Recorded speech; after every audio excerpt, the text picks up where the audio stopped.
形やルートは事前に把握しておいて損はないよ。先輩としてのアドバイスだよなんてね。獲物はどれです？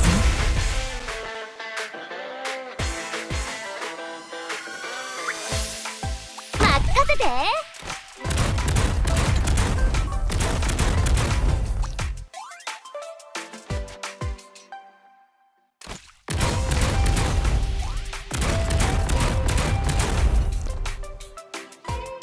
場所はここがいいかな。百発百中楽勝。ご命令に気をつけなさい。この海流は脆弱な命を飲み込みますよ。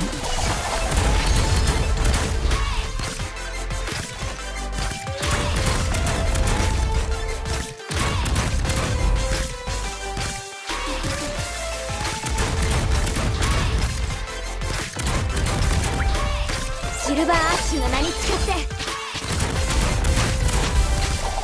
どうぞ続きを期す先に、あなたの心臓に滑り込むまで1秒もかかりませんよ。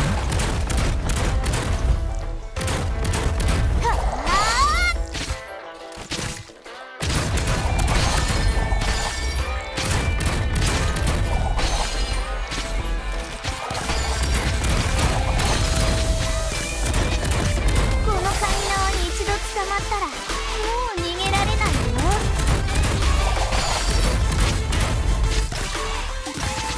ご命令の通り、どうぞおもちゃで遊ぶのもここまで。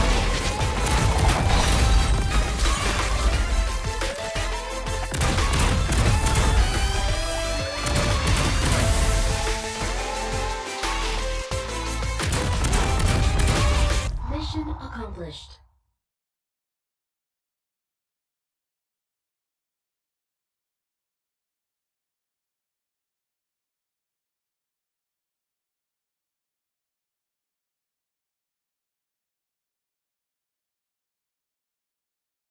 「いつもよりずーっと刺激的な戦いだったよ。もちろん